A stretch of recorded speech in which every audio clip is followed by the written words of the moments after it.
Marvin stood at the end of the bridge corridor. He was not, in fact, a particularly small robot. His silver body gleamed in the dusty sunbeams and shook with the continual barrage which the building was still undergoing. He did, however, look pitifully small as the gigantic black tank rolled to a halt in front of him. The tank examined him with a probe. The probe withdrew. Marvin stood there. "Out of my way, little robot," growled the tank.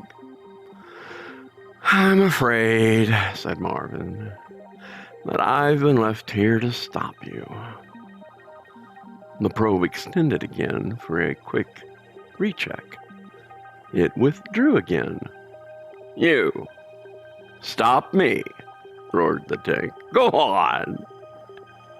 "No, really, I have," said Marvin simply. "What are you armed with?" roared the tank in disbelief. "Yes," said Marvin. The tank's engines rumbled, its gears ground. Molecule-sized electronic relays deep in its microbrain flipped backwards and forwards in consternation. "Yes?" asked the tank. Zaphod and the as-yet unnamed man lurched up one corridor, down a second, and along a third. The building continued to rock and judder, and this puzzled Zaphod. If they wanted to blow the building up, why was it taking so long? With difficulty, they reached one of a number of totally anonymous, unmarked doors and heaved at it. With a sudden jolt, it opened, and they fell inside. All this way, thought Zaphod. All this trouble. All this not lying on a beach having a wonderful time. And for what? A single chair, a single desk, and a single dirty ashtray in an undecorated office. The desk, apart from a bit of dancing dust and a single revolutionary form of paperclip, was empty. "Where?" said Zaphod, his Zarnawhoop, feeling that his already tenuous grasp of the point of this whole exercise was beginning to sleep. "He's on an intergalactic cruise," said the man. Zaphod tried to size the man up. Earnest type, he thought, not a barrel of laughs. He'd probably apportioned a fair whack of his time to running up and down heaving corridors, breaking down doors, and making cryptic remarks in empty offices. "Let me introduce myself," the man said. "My name is Roosta, and this is my towel." "Hello, Roosta," said Zaphod. "Hello, Tao," he added as Roosta held out to him a rather nasty old flowery towel. Not knowing what to do with it, he shook it by the corner. Outside the window, one of the huge, slug-like, gunmetal green spaceships growled past. "Yes, go on," said Marvin to the huge battle machine. "You'll never guess." Said the machine, vibrating with unaccustomed thought. "Laser beams?" Marvin shook his head solemnly. "No," muttered the machine in deep, guttural rumble. "Too obvious." "Antimatter array?" it hazarded. "Far too obvious," admonished Marvin. "Yes," grumbled the machine, somewhat abashed. How about an electron ram?" This was new to Marvin. "What's that?" he said. "One of these," said the machine with enthusiasm. From its turret emerged a sharp prong which spat a single lethal blaze of light. Behind Marvin, a wall roared and collapsed as a heap of dust. The dust billowed briefly, then settled. "No," said Marvin. "Not one of those." "Good, though, isn't it?" "Very good," agreed Marvin. "I know," said the Frog Star battle machine. After another moment's consideration, "You must have one of those new Xanthic Restructon destabilized xenon emitters. Nice, aren't they?" said Marvin.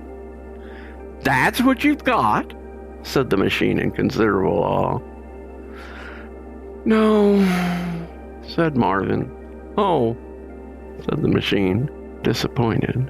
"Then it must be—" "You're thinking along the wrong lines," said Marvin. "You're failing to take into account something fairly basic in the relationship between men and robots." I know," said the machine. "Is it—" tailed off into thought again. "Just think," urged Marvin. "They left me, an ordinary, menial robot, to stop you, a gigantic, heavy-duty battle machine, whilst they ran off to save themselves. What do you think they would leave me with?" "Oh, muttered the machine in alarm. "Something pretty damn devastating, I should expect." "Expect?" said Marvin. "Oh, yes, expect. I'll tell you what they gave me to protect myself with, shall I?" "Yes, all right," said the battle machine, bracing itself. "Nothing," said Marvin. There was a dangerous pause. "Nothing?" roared the battle machine. "Nothing at all," intoned Marvin dismally. "Not an electronic sausage." The machine heaved about with fury. "Well, doesn't that just take the biscuit?" it roared. "Nothing, eh? Just don't think, do they?"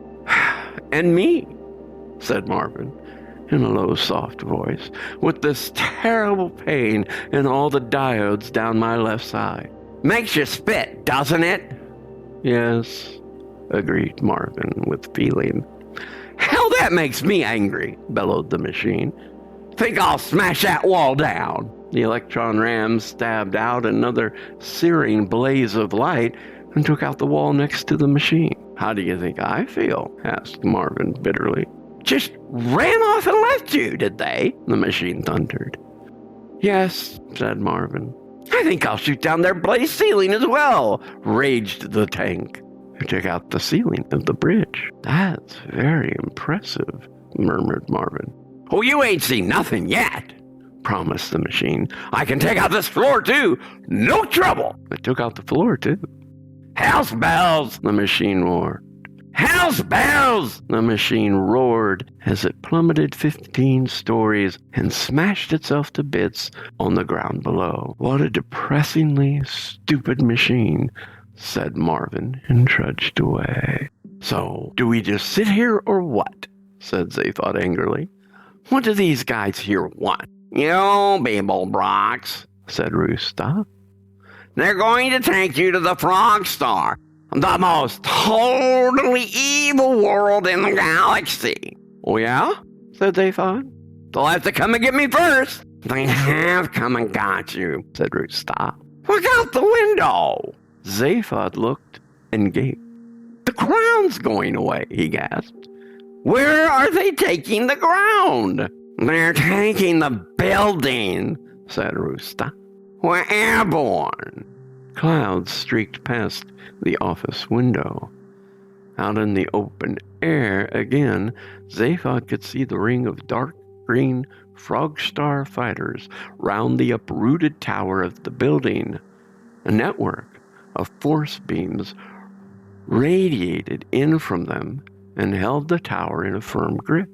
Zaphod shook his head in perplexity. "What have I done to deserve this?" he said. "I walked into a building, they take it away. It's not what you've done they're worried about, said Roosta. It's what you're gonna do. Well, don't I get a say in that?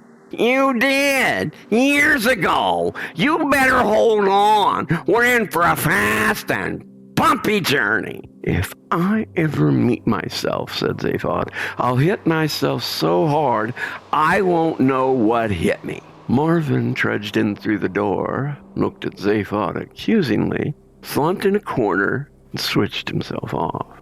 On the bridge of the Heart of Gold, all was silent. Arthur stared at the rack in front of him and thought. Caught Trillian's eyes as she looked at him inquiringly. He looked back at the rack.